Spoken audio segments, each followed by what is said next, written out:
So back to those sails. I still have more questions. Oh, So jeez. at women's, they sailed the USF boats with the Sperry sails. They sailed the Eckerd boats with their own sails. You're saying for this one, the gill sails will go on Eckerd, and the oversized mains will go on the USF boats. That's what I gather. Interesting. That is what I gather. And that would probably just be a subjective decision that someone made. Sounds good. Of course, Zeke and I will not be around for that. Paul Perry from USF will be here bringing you live pictures and text for the Gill Co-Ed Nationals. Gary Jobson and ESPNU will be covering that and airing that on ESPNU later this summer. So breeze again dying down here late in the sequence, and we see that Charleston boat on port kind of struggling. I don't know that they're going to be in time for the line. Oh, boy. So I can't tell how late we are in the sequence, but... Well, it does look like everyone's going fast forward here, and no one's really going all that fast. And now Little Puff comes back down. And that looks like the gun. I wonder if this boat 18 for Brown is over or not. I don't see any X flag there. I think everyone was clear as everyone tacks over to port, and that's going to be 2 Brown boats leading off the line. But a sixth the only as well. salvation here for Charleston would be that that 6th place Brown boat late to start and being dominated. Last time we just saw a massive righty. Now there's a big lefty as everybody tacks onto port right after the start. And that looks like Tommy Fink for Brown on the far right. This is Tyler Rice for Look Brown at how tacking there. quickly these masts are snapping up.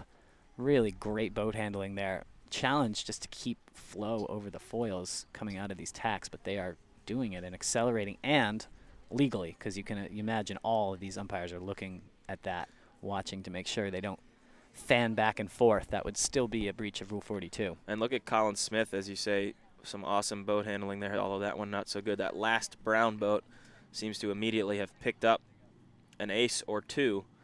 Looks like that far right boat for Charleston is kind of struggling. I think that's Juan and Seppi. They seem like they could be even at the moment, but that Brown boat definitely moving faster and better breeze. We'll have to see when they come back together if Brown has in fact picked them up. And Brown's first 2 boats setting up perfectly, controlling both sides very well, so a puff from either side is going to benefit Brown.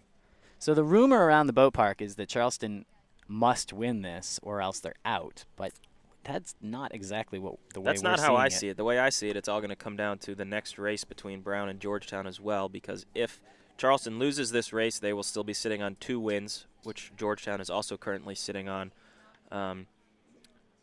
So then if Georgetown is able to beat Brown in the next race and Charleston loses this, that would eliminate Charleston, but it's still going to come down to the next one. And look how quickly things changing now. Juan and Seppi in the far right side of the race course for Charleston have found a bit of breeze and I think are in first now. As that lead Brown boat is now coming back to balance and attempt to go play 2. So it's never over out there. Things are changing quite quickly. Talking about Rule 42, Justin Law asks, he says he hasn't seen any calls. What have we seen? Hard to say. We've definitely seen a couple of random flags that we said, I don't know who protested there. So it's definitely possible that some of those were Rule 42 calls. I think they're posted in the gazebo, which is about several hundred feet from where we are. So it is posted. We could find out, but I don't think they're posting them online this year. And certainly not as many as last year. Last year we saw yellow flags from the umpires all the time. Much lighter conditions in Austin, but here definitely not as many. A red flag in team racing. Excuse me, it is a red flag for Rule 42. Pardon my voice crack. So a pass back happening now on the right for Charleston, or attempting to. So we've got kind of a split here, 2-on-1 for Charleston on the right and a 2-on-1 for Brown on the left. This is how we like it.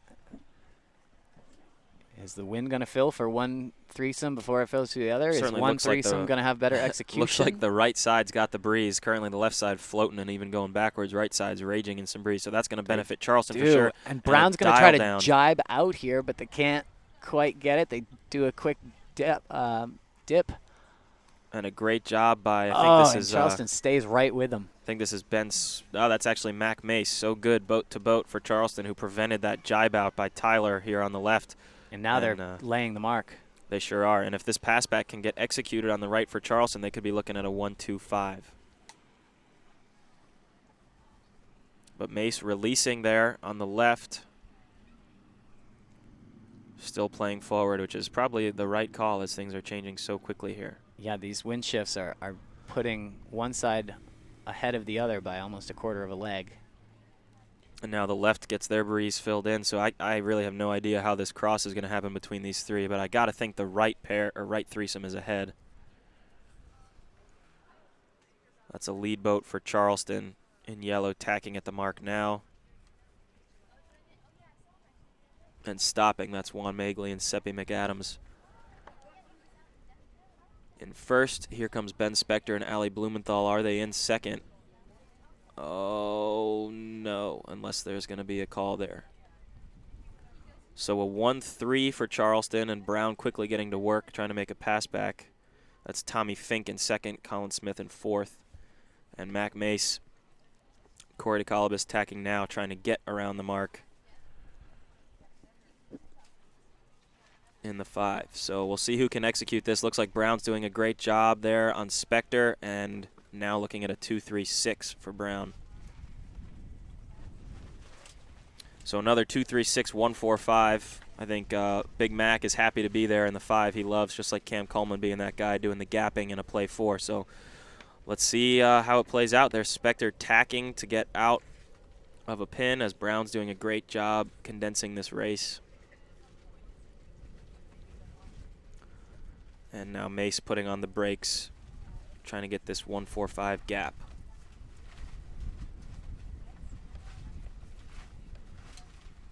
Nice job there closing the door at Mark 2.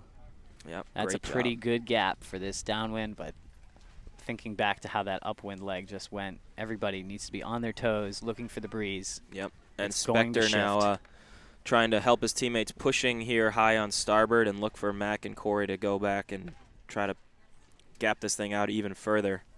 I think I heard a whistle there, but no circles. Must have been a green flag.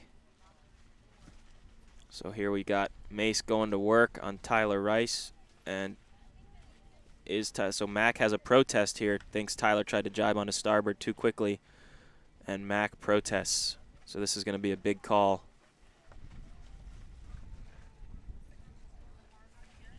Did we see a flag there? I think they're thinking about it. Green flag. Green flag. So look for Mac to try to get back to the inside, regain starboard advantage, and continue this gap job. Another green there. And we see the same thing again. Tyler trying to jibe at Mac, and that looks like another protest from Mac Mace, and I would be surprised if this doesn't go against Tyler, who takes a voluntary penalty. So a bold strategy there from the last boat for Brown. Nice job by Mace and DeColobus to stay advantaged. Well, it's getting really light here at the bottom. That's going to make this mark rounding a bit hairy. Harry.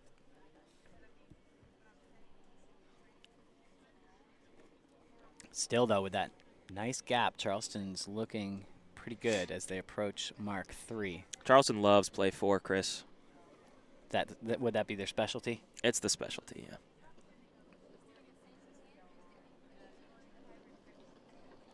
Especially with Handsome Mac there in the 5. He's gotten so good boat to boat at gapping. It's really scary in this type of condition, though. It's a lot of pressure. I mean, that's the whole race in a play 4 is how big that gap can be, and to just keep that guy in 6th. So a lot of pressure on Mace and DeColobus here, but as I was saying, there's no place Mac would rather be.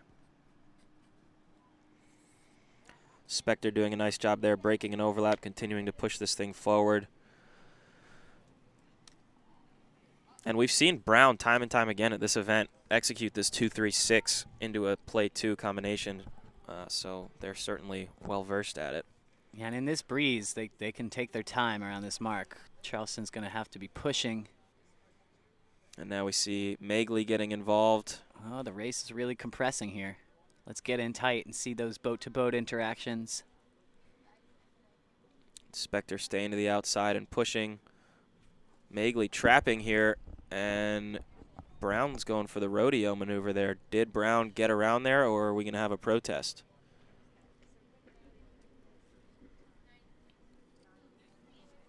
And boy, staying on starboard is Mace trying to draw another foul. And Magley's still standing up, waiting for an umpire call or something. Or has Charleston just decided to go play 2? They have that option, don't they? That boat's inside. No, he's not. So Charleston has converted into a play 2 scenario here with a tie to be broken. Okay, there's the green flag. I was going to say still waiting on that ump call, but it was a green. And now we've got 2 brown boats on the inside unattended. Charleston breaking right. Now they flop over. Charleston, what do you think? Did that wind just go right? Did Charleston just get that 2-3-4? I think Charleston just came around, had a really nice bottom reach leg there and a nice job executing at Mark 3 and decided to bail on their play 4 and go play 2. Yeah, and you can see here that comes first a dial place boat down. kind of panicking. They know they need to do something. Wow. Look at that. So is that a clean duck? A spin for Charleston, a voluntary spin, so a nice job. I think that's Tommy Fink for Brown. But 16 for Brown. Tommy Fink was so downspeed during that. Is Charleston's other 2 boats going to be able to cross here? Certainly if there's any bit of a righty. And here comes Mace tacking. So maybe they've got no acceleration at the last minute. Fink is going to cross on port and keep that 1. So this is not over. Not at all. This is now a 1-4-6, I believe, for Brown, and a 2-3-5 for Charleston. So completely reversed from what we saw at the final Mark 4. And somebody from Charleston's got to start balancing that furthest or the middle boat on the screen for Brown. As Magley's still recovering from his circle there. Well, Mac Mace pushing forward here in boat 4.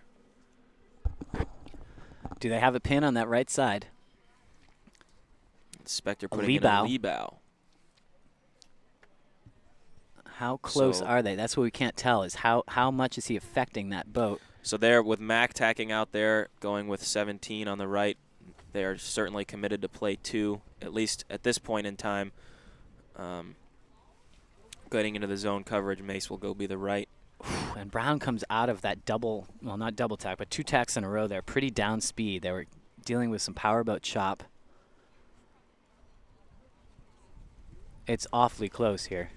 Yep. So I would imagine we'll see a luffing jib from, although Mace again looks like he's threatening to take the 1 spot. Yeah, still playing forward. Wow, and he's just now raging over the top of the fleet here, definitely in first. And can Magley cross here? Really difficult to see what's going on. They're not on the ley line yet, that's for sure. If you're just joining us, that's Charleston in yellow, Brown in blue. We don't have a graphic for you because this was a rather last-minute announcement, this tiebreaker sail-off between Brown, Charleston, and Georgetown. And we'll deal with all those numbers after this finish. A very, very close race here between Charleston in yellow, Brown in blue. And now we see Spectre and Blumenthal dialed into something on the right, and can they cross Fink for Brown?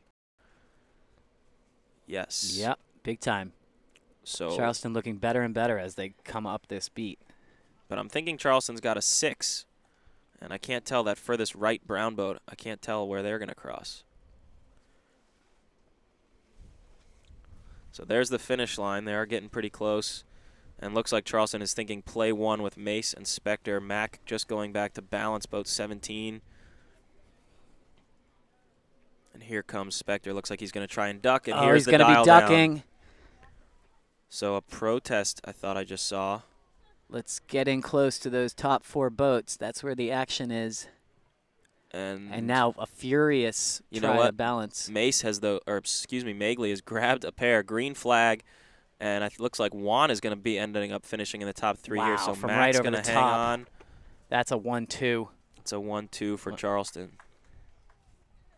Amazing. Charleston There's a protest, picking up though. the win. Hold on. Okay. There was a luff situation there. They luffed Magley right there at the finish. I got to think Juan has room to finish there. So there was a protest. Let's see if there's a flag. Maybe zoom out a little bit, look for an umpire.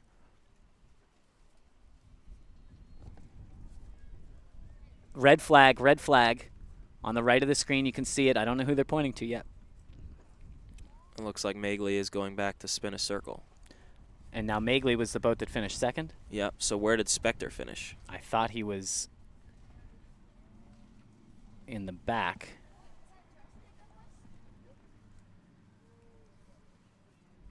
I'm not sure. Well, Spector was not in the top 3. Right. So it's a 1 for Mac, Mace, and a 6 by Magley, who apparently fouled there at the finish. And I don't believe Spector was in the top 3, so that'll go as a win for Brown. So across the line, Charleston winning with a 1-3, and the umpire is reversing that after that protest. Magley's 3 turns into a 6. And as best we can tell, Charleston now 1-1 in this. So that'll give Tiebreaker Brown their sail-off. 4th win, so Brown is in. So that will do it for Brown. And Charleston now, according to my math, is going to have to come in and watch a race between Brown and Georgetown. If Georgetown wins that race, Charleston will be done. So you hate to, if you're Charleston, you kind of hate to see this race coming up meaningless for Brown, aside from ego and practice. Brown is now in the Final Four. We're seeing some teams scampering around, though, as if they're going to go sailing. Yale just got up. They think it's over. So people still thinking that Charleston with a loss is eliminated. I'm not certain that that's the case. Looks like, Black is sailing down to the starting line. That is Georgetown. And Brown seems to be returning to the starting line as well. So I think we're correct.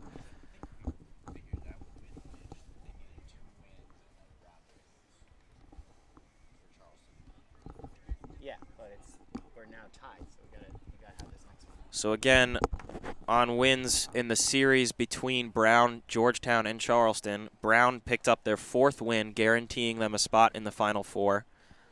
Charleston and Georgetown are both sitting on 2 wins in the series, and Charleston will be done racing, is going to have to watch a race between Brown and Georgetown to decide their fate. So Charleston, you can see, still talking to the umpires, clearly not happy with that call, and I don't blame them. They're probably also curious about the question on our minds, what happens next? What do they do?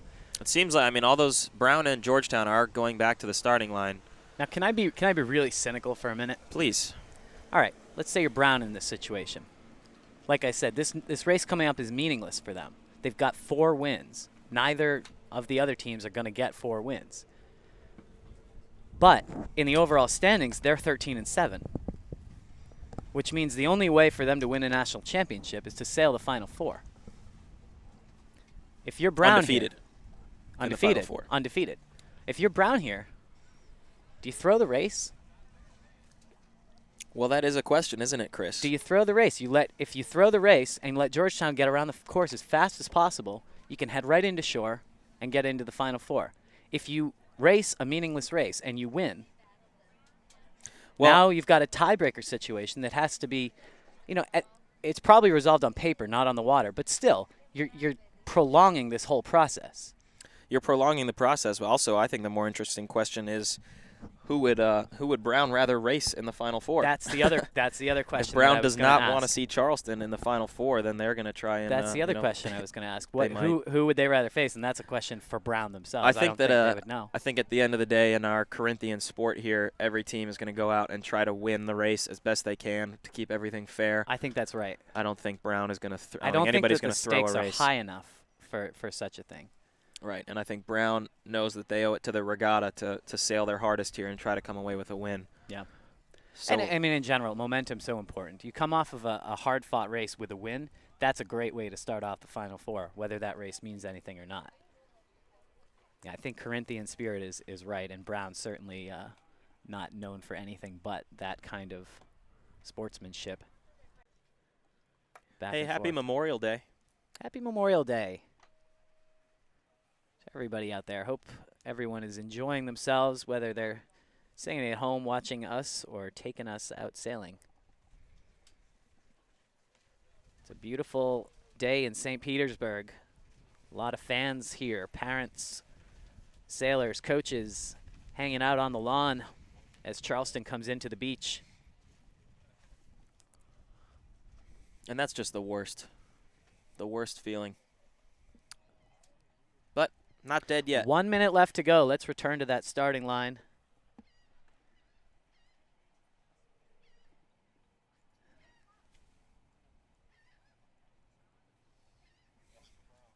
And we've actually got a great view of the start here.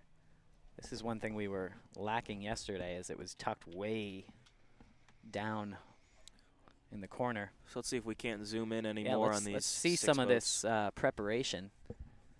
Get nice and tight. 30 seconds.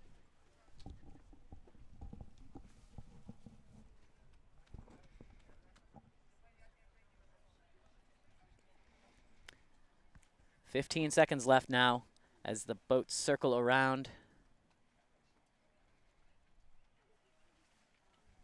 We've got Georgetown leading at the pin against Tyler, and decent breeze. The final countdown, and there's the start. So we got a late boat for Georgetown at the boat end of the line, and looks like advantage to Brown at the pin, although Georgetown showing some speed.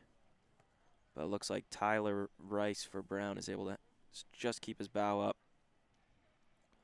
So Brown is going to control the right, it looks like. They're doing 2 quick tacks to try to get right on boat 10.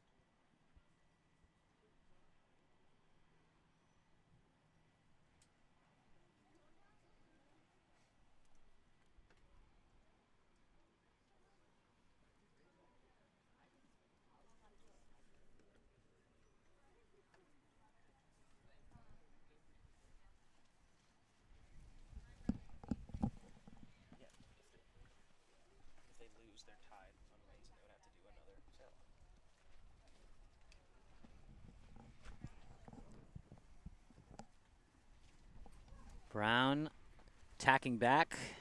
Georgetown tacking to the outside, but pinballing off of those 2 Brown boats, and they're going to have to duck and go all the way out to the right. So Georgetown now tacking into a lefty there on the far left with 2 boats. So if this is enough of a lefty, then Georgetown is going to be looking pretty good. 1-2-6 for Georgetown. And it looks like right now they've already crossed. That lefty takes them all the way across the fleet, and now back onto the pin.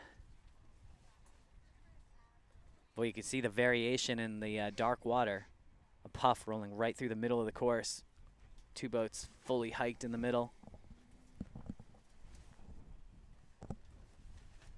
Can you hear yourself now?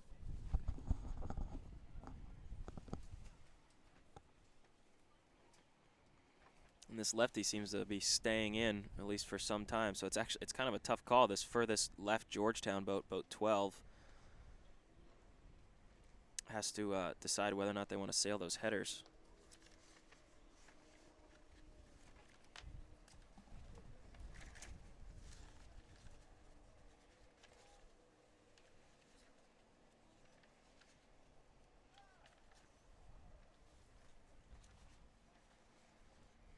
So I'm not sure if Georgetown is stuck with their switch. They made a skipper switch this morning. Sean Golden went in for Alex Post. I'm not sure who's sailing at the moment for Georgetown. But Georgetown does get around in the 1. I believe that's Nevin Snow for Georgetown. This will be Chris Barnard, I believe, tacking around in 2nd. So a 1-2 for Georgetown. And looks like they're going to have an ace. If that's Sean or Alex, I'm not sure, but they will have an ace as they come around in 5th. So looks good for Georgetown with a 1-2-5 at the moment.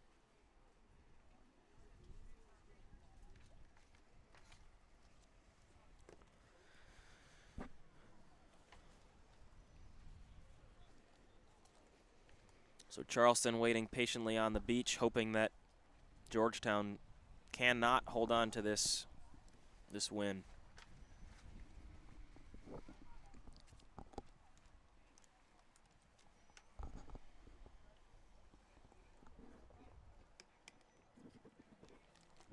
And you see that last boat, it's either Alex or Sean for G-Town. If anybody knows out there, you can feel free to update us. But whoever that is, you see playing forward, not attempting to gap. They're trying to stay close and sit on the high-low that Brown is trying to do against the top 2 G-Town boats.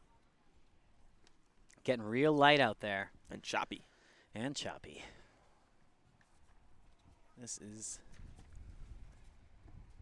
scary if you're the leading team here. And don't forget, we have the Final Four coming up after this. This is like, That's right. this feels like it's for the championship, but these are just, this is a tie-breaking series. The most exciting racing is yet to come. Yeah, Yale with a pretty big advantage coming into that, with the best record out here. Yeah, we'll figure out that math once we decide who's in the Final Four. Oh, that stuff's easy. Yale's got 16-4, St. Mary's 14-6, and the two teams that make it in will be 13-7. None of these races count towards the overall record. We just go back to the end of the final 8. So 16 wins to 14 wins to 13 wins. So if my math there is correct, all Yale would have to do is, if they beat St. Mary's head-to-head, that is it. That's right. And I don't know the order. We don't have an order yet of racing. But either beating St. Mary's or taking 2 wins against anybody would be enough for Yale to do it.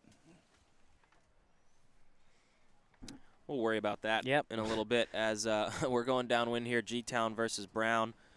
Looks like it's still pretty intact, I think, for Brown. Well, maybe not. The 1 now stopping. We maybe zoom in a little bit here.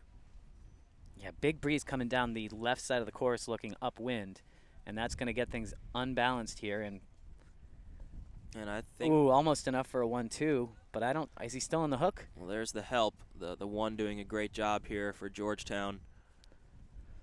And outside boat's able to get around, so a really nice job there balancing by Georgetown. Wow, and their so 1-2 should still be intact. Almost overlap there, but not enough. And that's going to be a 1-2. And Georgetown still hanging on to that ace in the hole.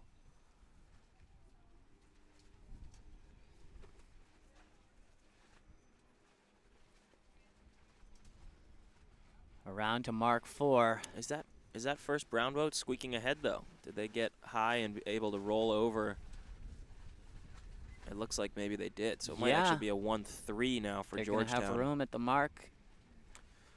A 1-3-6. And an umpire call by, I think, Colin Smith from Brown. Going to get the umpires involved. And Georgetown tacking out away from the ace. Did we get a response from the umps yet? I don't see anybody turning.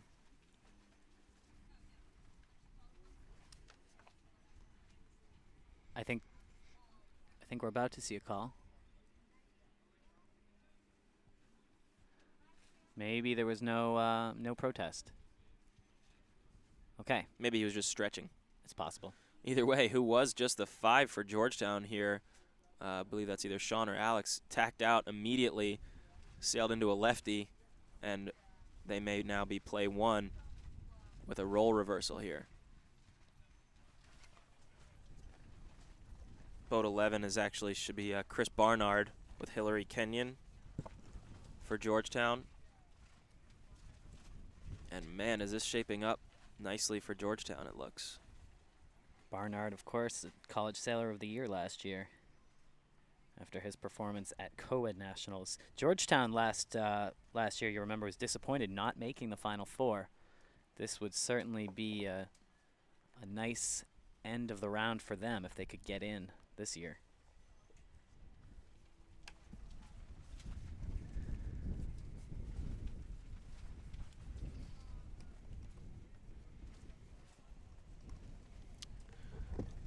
And there is a far right boat for Brown, not on our screen here, that, you know, anything can happen if they get a big righty, but there we do see Barnard crossing from the left. This could end up being a 1-2-3 for Georgetown. Gotta wonder how hard Brown is sailing at the moment. I'm sure they're still racing hard. Yeah, and you know, even given the amount of misinformation that's been bounced around, would you take any chances out there? No. I mean, trying to win. You're trying to win because you never know. It might matter. And we know that in fact it doesn't for them, but I can't imagine them thinking any other way. And this furthest left Brown boat getting some leverage out to the left.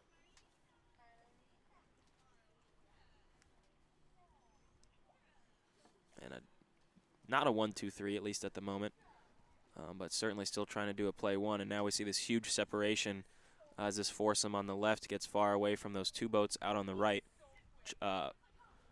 Georgetown is controlling the pair way out on the right, but anything could happen in this foursome.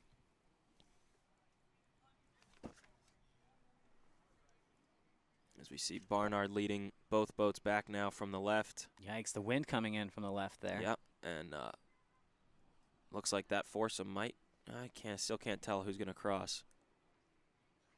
Let's pull back a little bit and see the other boats coming. Oh, they're coming into frame all on their own. And they must Setting be crossing. Up. Yeah, they're slowing and actually down. doing some balancing. So, and now we see these two boats for Brown heading out left for more leverage, and they don't look bad. We'll have to see. Here comes 12. Barnard's going to tack and cross. So Barnard, I think, is in the one. It's going to be a win for G-Town. Well, take a look at that. Georgetown. I know Zeke's not psyched about this, but Georgetown sailing themselves into a third tie-breaking win and sailing on into the Final Four, joining Brown, St. Mary's, and Yale. We'll wait till the umpires confirm this, but it certainly looks like that's how it's going to be. So all these tiebreakers, they don't change the overall records, but they do mean that Charleston, despite hanging in there for the past several hours, is no longer. So the 2012 champions finishing 5th overall, tied record 13-7 with Georgetown and Brown, but Brown and Georgetown breaking that tiebreaker, headed to the Final Four.